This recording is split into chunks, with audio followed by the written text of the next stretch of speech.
All right, I'm working on an Explorer ST 2021. There you go. There's the badging. So this got the old rock through a windshield. And so I paid for this. Harbor Freight did not provide this to me. But after lots of hours of searching, trying to figure out what the next best scan tool is, I went with this because for the price point, this had the most amount of features. My major one before this that I use for most of my diagnostic work, I had two. I had an Altel, and then I had the Zurich, which this would now replace. And the Zurich, at the price point, was a little more than my Altel, but I should say Autotel. This thing, just in terms of what I'd have to do, so example, we're going to do the auto glass here. You have to buy a special add-on software to the comparable Autotel one. So let's go ahead and do this. So we're going to go ahead and run the calibration on the driver assist systems and see how this tool does. All right, so on the 2021, and that's going to probably be all the STs, with this gen, the diagnostic port, if you look, so here's the driver's side door, there's your light controls, and then this is the diagnostic port, so that's where you're going to plug in. And we can see here that there's some lights on the tool here to let me know that it's on. So let's get the car fired up. All right, we got the car running here, so now let's do the first thing and see if it can auto detect the vehicle. So let's do the VIN scan. Okay, so got it. We are registered, so we should be good. And of course, this is brand new out of the box, and so it's doing a firmware update on the wireless ODB2 port adapter, is what I would call it. And so we'll let it do that. Okay, we're done.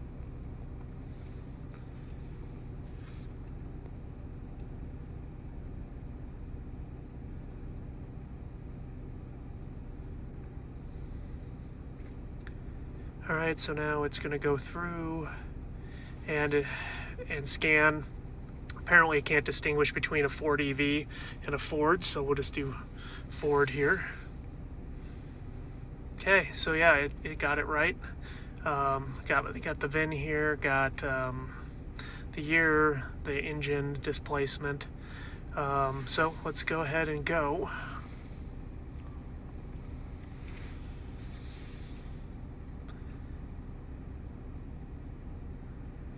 All right, so yeah, car is running.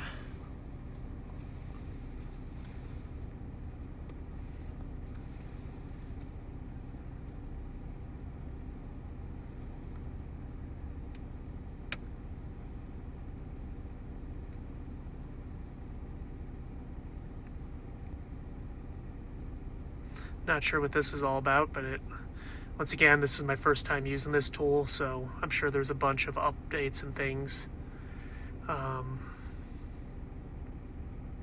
that need to be done. I'll look into this later, maybe post an update as to what it's doing, but your guess is as good as mine at this point. So I think what it's doing here is it's pulling the information off the car. And at least based on my experience with a multitude of cars and scan tools, is some cars are fast, some cars are slow, and there's various reasons why each one does it. Sometimes it's your tool, sometimes it's the car's ECU, sometimes it's just the fact that the car has a ton of information that can be pulled from an incredible number of modules, and from the ECU. Okay, so this is interesting. It failed to make the connection. It seemed like it took an enormous amount of time. So I'm gonna go ahead and try this again. All right, so I did a little working here, and definitely some initial feedback. So I was getting a error code 1002 when I was trying to pull the information, so it kind of stopped me. What it felt like to me was the scan tool was trying to download something from the web, and it couldn't. And so it would error out, and then I could go in and I could get some of the functions, but I couldn't get the special service functions. So I just thought to myself, well, let's just try this. So that you get a screen that comes up and it says, would you file a report and tell them what the problem you're having with the tool is, and then someone will get back to you in about 2 weeks. Now, rather than saying I can't do the calibration on this, I thought, well, let's go ahead and try tethering off my phone, because I don't, outside my shop here, I don't have the best Wi-Fi signal. And sure enough, then it actually the scan tool worked much faster. So that's probably something to note with this, is if you go, if you're having speed issues, also consider like going into the Chrome function, the web browser on this, and do an internet speed test. And if you've got a bad internet connection, you should see if you can remedy that, because that's going to make things go faster. At least for the Explorer ST, I'm finding some interesting things. So I was then able to, once I was able to connect to the car, and I'll just go ahead and repeat the steps. I was, one of the things that at least I like to do is just do a quick scan. Just make sure that I understand what all the values are before I reprogram the module, or in this case, I guess reprogram's too strong, recalibrate the module. Just want to know what all the previous settings were, capture a little bit of live data, so that after I do the relearn, if it's malfunctioning in a poor way, I have a comparison. But wait for it. I went ahead and started the read system data for essentially the assisted driving features, and now I've been sitting at 95% out of 100 for the last 5 minutes. So clearly this is just stuck in an infinite loop, and I'll take you for a ride down here. Sorry, you can see that the module is communicating with the car, but it's just going back and forth. So this thing's got to be stuck in some kind of loop, and it's never going to exit. So now what I think I'm going to have to do, and this is definitely feedback, is minimally it would be nice if I could cancel this, because I can hit all the buttons I can touch on the screen, and I'm just stuck in this mode. There's no getting out of it. So now what I think I'm going to do is I'm going to go ahead and turn off the car, and that'll cause a communication error, which will cause this to fail so we can start over. But certainly that's a frustrating thing, because maybe it can't pull those modules, maybe the software isn't equipped to pull all that information, but just the fact that I'm stuck at 95% forever, definitely degrades some of the use of this tool, and it's $1,600. That's a little frustrating. All right, turning off the car to break this out of whatever mode it's in. Wow. There we go. All right, so now we can click yes. So let's do that. I'm sorry, let's click no. All right, so now we're back. Sorry, it's hard to do this in a car. So let's go ahead and I'm going to click no on this.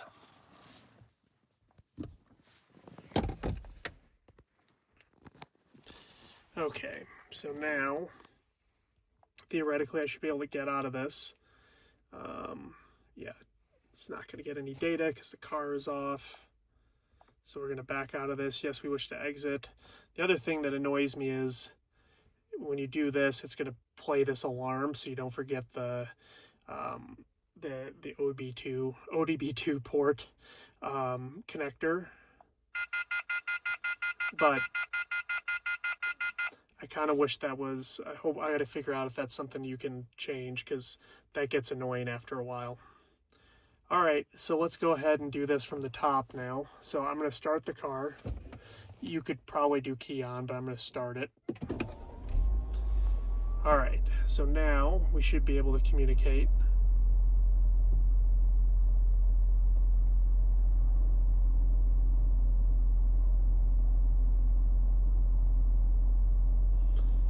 All right, so now let's do a VIN scan.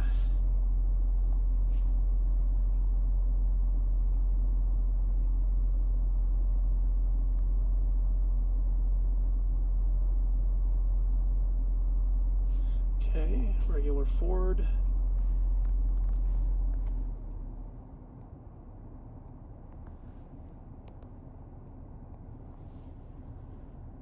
Okay, got it right.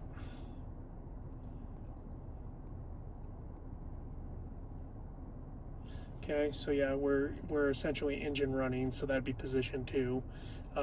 Position 1 would obviously be, and so this is obviously one of those push button starts. So if you're not familiar with those and how those are going to work, what you're going to do is, so position 1 would basically be off. Position 2 would be essentially engine running, and obviously if you remember cars with keys, the third one would be like the car is starting. So we're essentially in position 2, so like while the starter's engaged, and you don't really have that on these. So get the car fully running.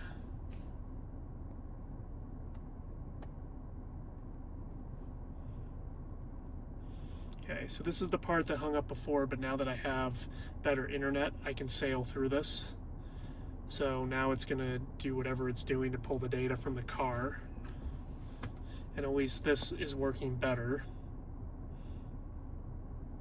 Okay, so now we've got all the modules.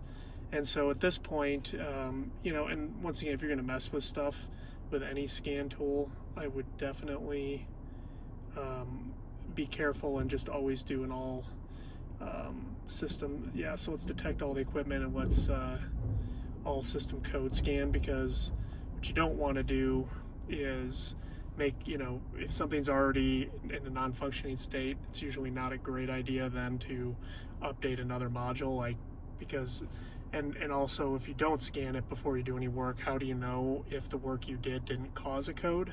So that way you've got a full printout of what happened before you do any work on it. So you can see here, everything's scanned and everything looks good. And then if we go over, this is the kind of one of the key features of the topology, or one of the great things about having a topology feature. You can see here are all the modules, how they stripe through the entire car, and you can see here there are no trouble codes because they so far. Now let's go ahead and do this. Yeah, so I shouldn't have any DTCs because everything's looking good. All right, so then this got a new windshield, right? And so you have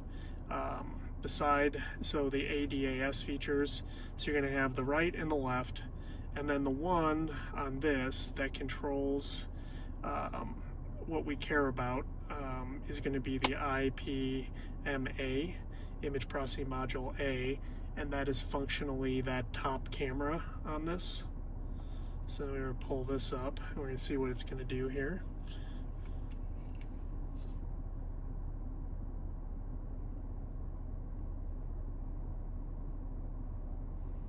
Okay, so now if we go into special functions, so what's frustrating is what I really don't like about this is I want to read all the system data and just understand that before I do any of the special functions. But we'll go over to special functions here, and you can see here it does have the image processing module A alignment.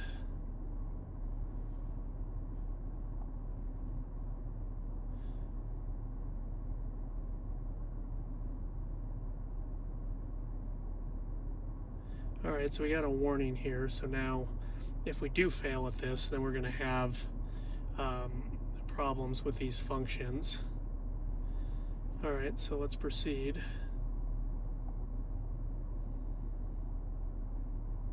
Okay, so we pressed OK. As you can see here, when should we be doing this? All right, IPMA, image processing alignment procedure, should be performed when any of the following occur. So we have not replaced the camera. We have replaced the windshield. Interesting, change in tire size. Something interesting there. So suspension work, that's interesting. Suspension work or an alignment. Or when disconnected for a service procedure. All right, so we want to make sure all are in place and ready for calibration.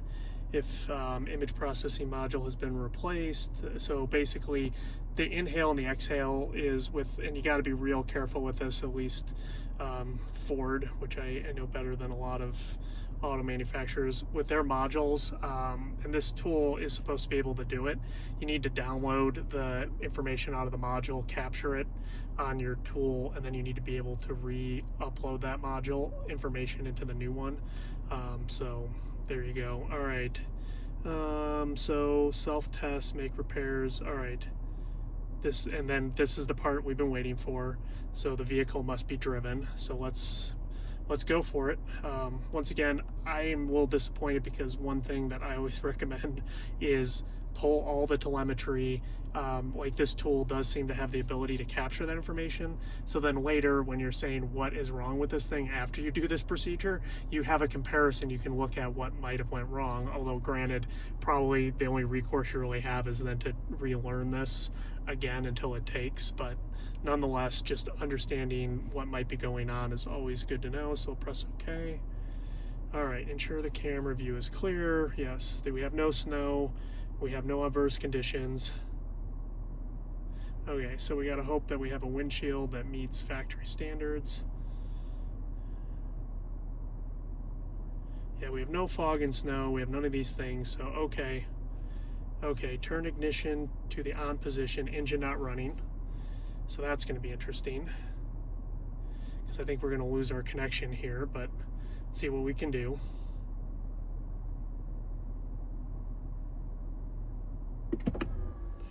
All right. Okay, so now it's on the on position, but the engine is not running, full accessory mode.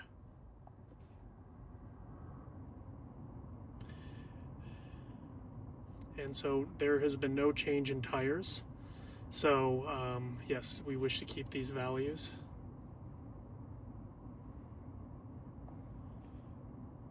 Start the engine.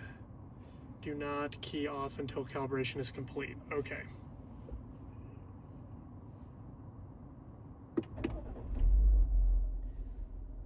Okay, engine started. Okay, so let's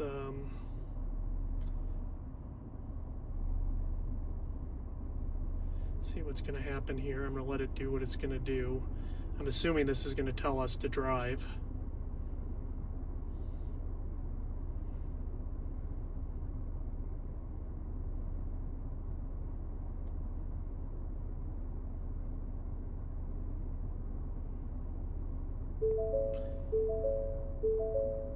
Drive in a steady manner, 40 miles an hour, avoid lane changing, crossing excessive, do not key off until calibration is complete. Okay, so I cannot do this and drive safely, so I'm going to go ahead and stop the video. I'm going to do the drive, and then I'll let you know what the end result was. Just something to be aware of. So it is calibrating. I'm watching the percentage go up, but this error message did come up on the screen. Based on what I'm seeing on the scan tool right now, it's nothing to panic about. It's got to learn. The other thing is the roads away from my shop don't have any lines on them. So it did not do any learning until I hit this road that I'm currently on that has literally got lines on both sides of the road. So something you may want to consider, which is you're punching a one-way ticket. You have to drive this thing till it's 100% complete. So I don't know about where you'd be driving when you're going to do this, but just make sure that you've got access to roads that have all this stuff on them. So all right, right now we're at 89%. So there's a chance that this will be turned off in a second. So I'm going to keep driving. I'll let you know. Okay, so a few things. You'll notice that the service light, or I shouldn't say light because it's really the message on the digital screen, but you'll notice that's gone. And then if I come back over here to the icon, you will notice that number, in the right hand corner, now we're saying 100%. So we definitely got this to recalibrate and everything looks good. Overall, I'm going to do some more videos with this scan tool. I realize, like, it probably doesn't show this scan tool in the best light when you have problems, but I also kind of have to handicap it in the sense that, you know, this is a newer car, so it's less than 3 years old, and you know, you've got a lot of electronics on this, and so from what I can tell, just based on all the updates, it looks like Harbor Freight is constantly providing new updates, and the mere fact that they have a feedback screen where I can put in my problems and concerns, and so I'll message Harbor Freight on the couple things we found. I'm going to do a few more videos on this as well, simply based on the fact that you know, I plugged this into another car while I was trying to figure out what was going on and see if there was anything I could fix. And the reality is, you know, or see what's going on with the tablet or how I might fix it. And I have a car with a traction control light problem, and I plugged it in, and it, you know, it scanned the systems really well. And so I was super impressed with how well it did. So unfortunately, I think I just picked the perfect car to probably give a bad experience. So if you're considering one of these, I haven't haven't regretted my purchase yet. But there will be more, you know, I'm going to go through more cars. Like I said, I've got that track light problem to work through. And then I've also got another check engine light on an older Ford truck. And so we'll go through and see if we can do the troubleshooting on that with this, and, you know, more to it. But I mean, for the price point and the fact that I just did what most places would charge, $500 at most auto glass places to do a recalibration. And I just did it with this tool. So, you know, it doesn't take too many, you know, three windshields about pays for the tool. So, you know, at least in terms of the value it's going to provide me, I've already, you know, gotten, each time I use it, the cost is going to go, the cost per use is going to go way down. So, I appreciate you watching. Hopefully if you're looking at a scan tool, this kind of gave you some information, about the ICON T10. And as always, I just appreciate, you watching. And if you would, you know, hit like and subscribe, help me grow my channel, I would appreciate it. Thank you.